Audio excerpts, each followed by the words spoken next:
What's going on, guys? I'm not even sure if I'm gonna have time to edit this video. I'm gonna try to do all that fancy work, but I think I'm gonna do it the original way, just kind of upload it.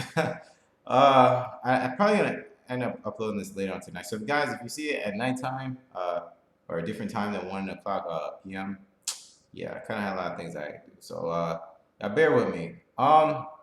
Price almost hitting $2,000 per Bitcoin. Well, actually, from what I understand, it actually hit like on Bitfinex or Bittrex, one of them. Actually hit 2,000. Uh, but yeah, it hasn't held there or anything like that. But it's crazy to see it being at that price right now. I already. Come on, guys. I mean, do you really honestly think Bitcoin is not going to be at $2,000 within within like 2 weeks time? I doubt it. That thing is gonna be there in a couple of days. Honestly, I mean, we already touched it. And we just touched 19. I just made a video touching $1,900, and we're already talking about touching 2,000. I mean, yeah, $2,000. Wow, I was about to say 20,000. Yeah, that would be crazy.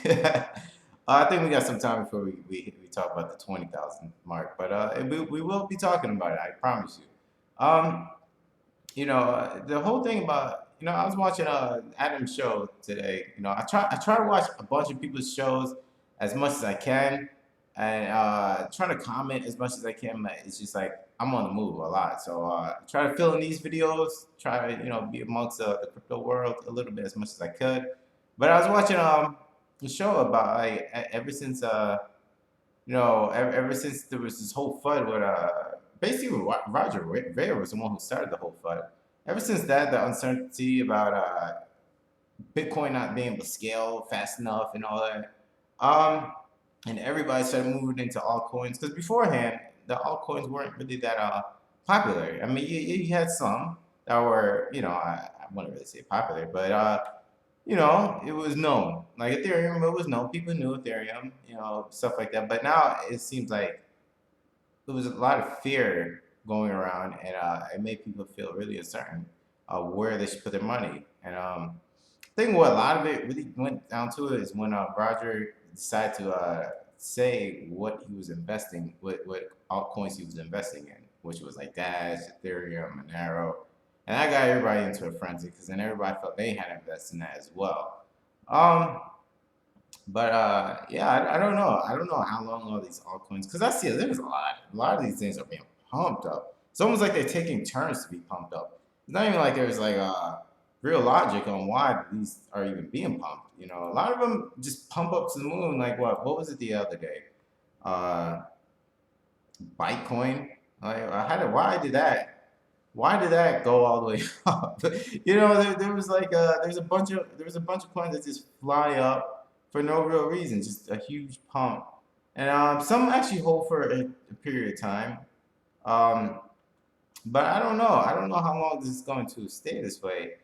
The thing is, what my biggest concern is once SegWit hits Bitcoin, yeah, a lot of these coins are gonna have no purpose, because you could do everything on Bitcoin. You could make it private. You could do fast transactions. You could pretty much do everything that these altcoins are performing as the current moment, and it's gonna be cheaper.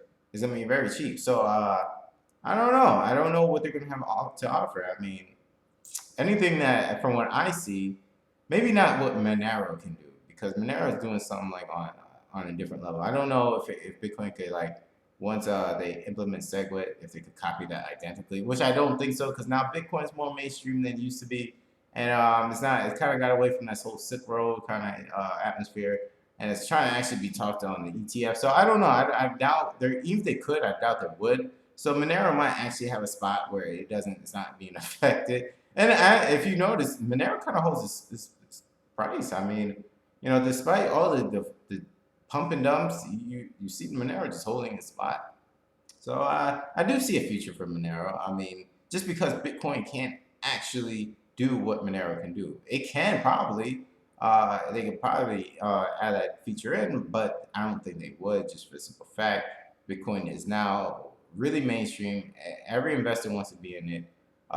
There's too much development going on for it, and a lot of people, a lot of people like me, I'd rather have the privacy, but there are a lot of other people that when they're investing millions of dollars, they don't want all this sketchy stuff going on where people might think it's some type of drug dealing going on. And I think that's why, Bitcoin took a little while to take off. But yeah, I mean, good, it did. I'm glad it took off kind of slow because it gave me time to get in and find out what was going on. Because if it did, I'm pretty sure I would have missed that boat. I would definitely, by the time I would have found out, it would have been like $10,000 for one Bitcoin. But yeah, guys, so yeah, I do see a lot of coins on here. I'm looking on Coin Market Cap right now. Like I said, I'm not bashing Ripple on this episode, but I mean, come on. I mean, a lot of people saying, by the summer there's gonna be some phenomenon going on with Ripple. I don't know. I'm not informed. I'm not really too sure. I'm just seeing it as a point of view. It wasn't really talked about beforehand. Before 3 weeks ago, 4 weeks ago, let alone 6 months ago, nothing was really being talked about. And that's how I usually judge my investments. What was talked about? Because usually certain things are gonna come. Like if you're really into a coin, it's gonna come, something's gonna come out. Just how Metropolis for Ethereum and Dash Evolution, I didn't hear nothing about Ripple. So I don't, to me, I don't see why the price would be flying up. And it just doesn't look like it's gonna really be holding. And I know a lot of guys feel a certain type of way. I'm not bashing Ripple. I'm just saying, just saying it. I don't want people losing their money and, regretting things. Just rather have you guys to really think about it. But yeah, as soon as I said that, made that video, Bitcoin flew up in price. Now we're almost at $2,000 for one. Yeah, guys, we are moving. We were just at $1,000 this year, not even a couple of months ago. Not even a couple of months. It's been like it feels like literally like a month ago we was at $1,000. I don't know. I just think that's pretty crazy to see it at this price.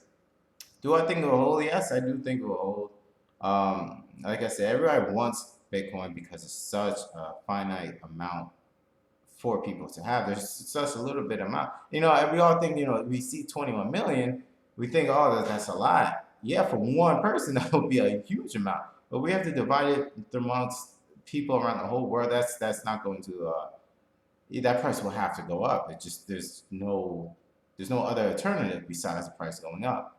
Or the price crashing down. But either way, the price has to do something. And I doubt the price is going down at this point. It's too much in high demand. Everybody wants it, and it doesn't even look like just because the price is at $2,000, people are slowing down. You know what? It's funny. That was my cutoff limit too. That was going to be my cutoff limit. I said to myself, if Bitcoin ever hits $2,000, I'm gonna just chill out on buying Bitcoins. And that's not happening. That is far from happening. I am still going to be pumping up some Bitcoins. I'm gonna be buying them up. I'm not gonna stop. I feel like I can't, because in my mind, yes, I want to stop. I feel like yes, I'm paying $2,000 for one Bitcoin. When back then I was paying 200s, like $250, $230 for one Bitcoin. I'm paying 2,000. But then I'm looking at it like this, this $2,000 I'm putting into it is most likely going to be like 10,000 later on. So it's an incentive to keep saving your money. And that's why I like Bitcoin. It keeps, even when you don't want to, you want to spend your money on something else. You're forced. You want to save your money. So I love that. That's awesome. But yeah, we are here at this milestone. I didn't think, subconsciously I thought, okay, yeah, we might hit this milestone. We might be at $2,000 one day. But we are here. We are right here. We are here. So I don't. 10,000 doesn't seem that far away now. You know what I mean? It might be a couple of years, it might be a year, might be a few months, but I do feel like it's just a stone throw away at this point. We're ready right here. Just not to, you gotta look at it in this perspective. When I found out about Bitcoin, it was in the 200 price range, and then I watched it go from 200 to 1,000. So I'm looking at it like now it's at $2,000, and I wanted to go up to $10,000. It's almost the same thing in a way. From when I first started Bitcoin until it hit $1,000. So I don't see why I can't. It's gonna take some time, yes, I know, but there's too much things happening now. It's more popular than when I first knew about Bitcoin. It's gotten a lot of traction. So I do definitely see we definitely will be at 10,000 pretty quick. I don't know when. I'm not gonna put a price date on that price. But yeah, I definitely see a lot of these coins being pumped up for pretty much absolutely no real reason. Um, you know, I don't really know. I see a lot. I'm just scrolling on just certain things I looked at before and did my research on, and just some other ones that I just see flying up. Burst. Burst is one of those coins. It's for me. It just seems like just a nice little pumping up. You get money, you get out. You get money, you get out. See, it's just so you can get some bitcoins. I don't. As far as future, I don't really see there's that much future in it. I mean, it's not like it's something that another coin can't do down the road. Yes, it's cool. I'm definitely like that whole thing. Mining bursts off your offline your hard drive. I was trying it. It was pretty cool. I did the pool mining thing. Got me some free bursts. It was coming in pretty nicely. For a while, it was coming in. It was coming. I had it sent to my Polynix, and some to my Polynex, and somehow some to my wallet, the Burst wallet, and it was just going to both, and it was just kept going. I'm like, what? How is this happening? And I wasn't complaining, I really wasn't complaining. But then I eventually just got it out of my computer and stopped mining Burst. But there just gotta be you gotta know what you're into. That's all, and that's pretty much. I see Ethereum right now is actually making a comeback. You know what? I actually feel more comfortable with Ethereum being at number two again. Let's keep everything balanced. Let's keep it all normal. This change, there's too much change for me.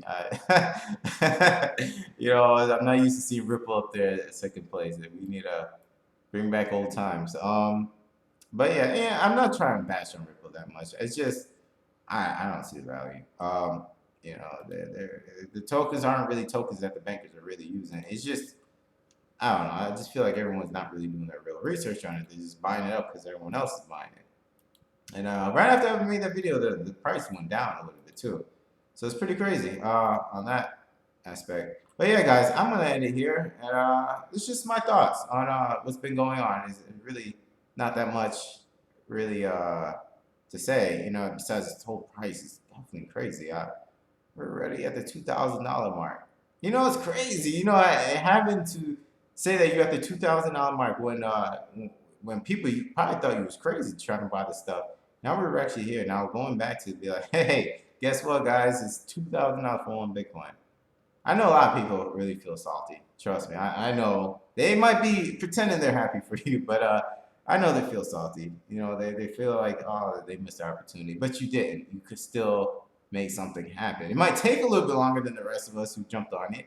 But if you buy it now and you hold it just as long as we held it, you're going to be in the same positions as we are right now. Of course, we're going to be way better off at that point because by the time whoever buys now, our values are probably up to the moon. But yeah, guys, it's never too late. Just buy them and hold them. All right, guys, I'm gonna end it here. I know this video wasn't really directed towards anything. It's pretty cheesy, but all right, guys, I'm gonna end it here and catch you in the next one. See you.